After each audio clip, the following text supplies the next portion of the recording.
જીવનમાં જો પોઝિટિવ અભિગમ રાખીએ ને તો જીવન ખૂબ સારી રીતે જીવી શકાય. અને ખાસ તો આપણા જીવનમાં જે સમસ્યાઓ આવે, પ્રશ્નો આવે, એ બહુ જ સરળતાથી ઉકેલી પણ શકાય. પોઝિટિવ અભિગમ એટલે શું? જે વસ્તુ આપણા જીવનમાં આવે ને એને શ્રદ્ધાપૂર્વક સ્વીકારી લેવાની અને જે થશે તે સારું થશે એવી ભાવના રાખવાની. એનું નામ પોઝિટિવ અભિગમ. હું તમને એક ઉદાહરણ આપું પોઝિટિવ એટીટ્યૂડનું. હું અમદાવાદમાં જે એપાર્ટમેન્ટમાં રહું છું એ એપાર્ટમેન્ટમાં એક વખત સવારમાં પાણીની મોટર બગડી ગઈ. હવે પાણી નીચે ભરવામાં આવે અને એ મોટરથી પાણી છેક ઉપર પહોંચાડવામાં આવે અને એ પાણી અમારા બધાના ઘરમાં આવે. મોટર બગડી ગઈ, હવે શું કરવાનું? તો બધાને કમ્પલસરી નીચે પાણી ભરવા આવવાનું થયું. એટલે 40 ઘરના બધા જ લોકો ડોલો લઈ અને નીચે આવ્યા પાણી ભરવા માટે. હવે સવારમાં બધાને ઓફિસે જવાનું હોય, કોઈને સ્કૂલે જવાનું હોય, કોઈને કામ હોય, તો એક સાથે બધા આવી જાય તો કેવા પ્રશ્નો થાય. પણ પ્રશ્નો ન થયા.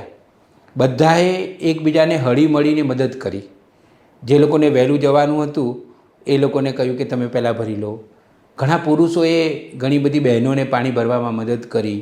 ઘણા લોકોએ પાણીની ડોલો ઊંચકીને લિફ્ટમાં મૂકી આપી કે ઘર સુધી પહોંચાડી દીધી. ઘણા લોકોએ કહ્યું કે તમે કેટલા બધા દિવસથી મળતા નહોતા, આજે સારું થયું કે આ એક પ્રસંગ ઊભો થયો એને કારણે આપણને મળવાનું થયું. ઘણા લોકોને કંઈક વાતચીત કરવાની હતી, એ વાતચીત કરવાની તક પણ મળી ગઈ. અને જે ડહોળાયેલા સંબંધો હતા એ બધા સંબંધો પાછા એકદમ સ્વચ્છ થઈ ગયા અને બધાને ખૂબ આનંદ આવ્યો. હવે જોઈએ, મોટર બગડી એટલે કંઈક સારું થયું. એને કારણે બધાને એકબીજાને મળવાની તક મળી. સવારમાં સ્નેહ મિલન થઈ ગયું. બધાને પોતપોતાના કામ કરવાના હતા એ પણ કહ્યું. અને સૌથી વધારે વાત એ છે કે પ્રેમ જે એકબીજા માટેનો હતો એ બહાર આવ્યો. કોઈકની મદદ કરી, કોઈકે કહ્યું કે ના મારે ખાસ ઉતાવળ નથી, તમે પહેલાં પાણી ભરી લો. હકારાત્મક અભિગમ રાખીએ તો ઘણો ફાયદો થાય છે. અને હા, મારે તમને બીજી પણ એક ખાસ વાત કહેવાની છે. મેં પોઝિટિવ સ્ટોરી શ્રેણીના કુલ 10 પુસ્તકો લખ્યા છે. એ 10 પુસ્તકોમાં આવી જ બધી ઉત્તમ વાતો છે. એ પુસ્તકોમાં પોઝિટિવ એટીટ્યૂડ એ પુસ્તકોમાં જેમણે પોતાના જીવનમાં પોઝિટિવ એટીટ્યૂડ મૂક્યો છે એની મેં વાતો લખી છે.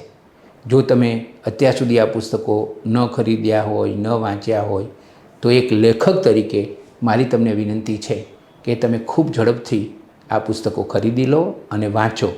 આ પુસ્તકો ક્યાંથી મળશે એનું સરનામું અહીં હું તમને આપી રહ્યો છું.